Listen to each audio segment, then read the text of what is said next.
Assalamualaikum warahmatullahi wabarakatuh. Berjumpa lagi berjumpa bersama saya Arif A. Oke teman, yuk kita bahas lagi tentang tanaman kita teman. Tanaman salah satunya cabai ataupun tanaman tomat yang saya tanaman. Banyak yang bilang sesat, menjerumuskan dan ngawur. Itulah banyak yang bilang tentang diri saya pada tanaman saya pada saat saya menggunakan garam dapur untuk dikocor. Lah itu persepsi setiap orang-orang dan setiap masing-masing manusia boleh ngejat sana sini, itu boleh banget. Malah senang saya di komplain seperti itu teman. Jadi itu untuk pembelajaran diri saya sendiri. Jadi untuk penggunaan garamnya itu teman, jadi setiap daerah mungkin mempunyai caranya masing-masing. Dan yang saya gunakan tetap menggunakan garam, ya tetap saya gunakan garam. Buktinya tanaman saya ini sampai sekarang masih sehat-sehat aja teman. Nah, untuk kemungkinan faktor cuaca, daerah dan iklim masing-masing setiap daerah, kota ataupun dunia itu berbeda-beda cara penggunaan garamnya. Jadi tergantung mensinkronisasikan kita aja teman. Bagaimana cara kita menggunakan garamnya. Jadi yang saya gunakan itu garamnya setiap 1 liter air menggunakan 1 sendok garam. Itu boleh dicampur dengan NPK, Ponska ataupun yang lain. Bahkan saya pernah campur dengan urin tanaman maksudnya, urin dari kambing ataupun sapi itu boleh teman. Jadi jikalau teman-teman menganggap saya sesat tentang penggunaan garam, itu boleh-boleh aja, komentar tuh bagus, gak masalah, boleh silahkan. Karena mungkin teman-teman belum mencobanya lebih lanjut. Mencoba pertama langsung down KO. Jadi kalau teman-teman takut, bisa teman-teman coba beberapa tanaman aja dulu teman. 1-2. Kalau mati nggak diteruskan, kalau mati berarti dia itu cocok. Seperti itu aja teman. Tapi kebanyakan orang sini menggunakan garam kok baik-baik aja teman. Seperti itu yang saya gunakan.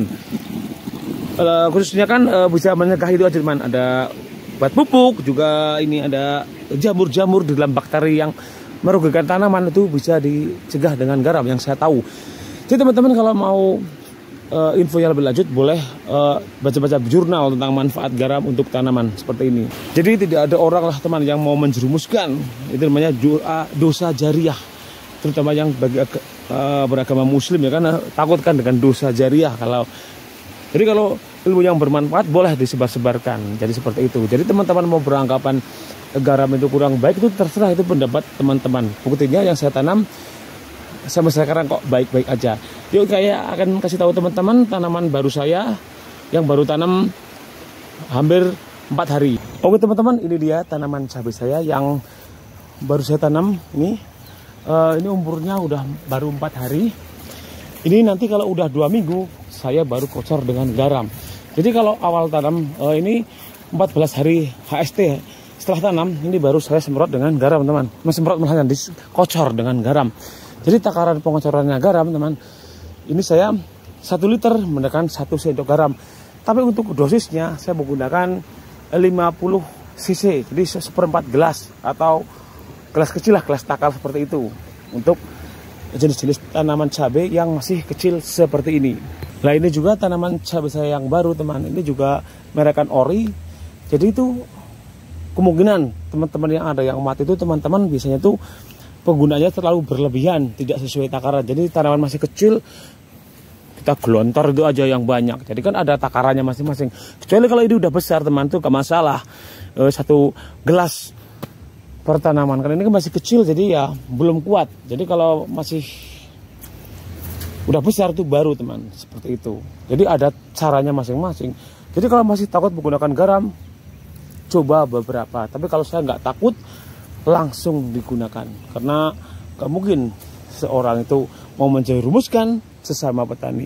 Maunya itu kan berbagi dengan hasil yang hasil produksi, maksudnya biaya produksi yang minimalis mungkin dengan hasil yang bagus. Itu kan prinsip kita sebagai seorang petani ya kan, untuk mendapatkan hasil yang lebih baik lagi.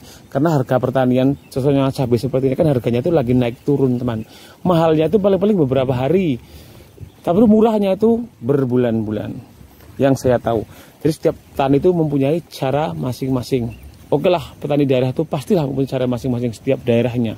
Jadi per daerah itu memang mempunyai caranya masing-masing untuk perawatan tanaman kita. Jadi ini bagi-bagi saya kepada teman-teman.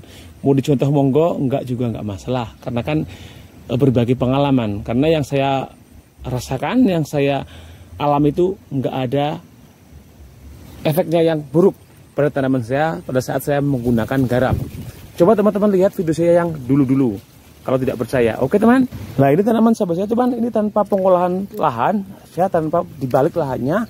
Ini kemarin kan udah habis ini ininya cabenya, terus saya diemin aja beberapa minggu, terus habis itu saya buat lobangan, saya kasih ini pupuk, terus saya tanam lagi teman.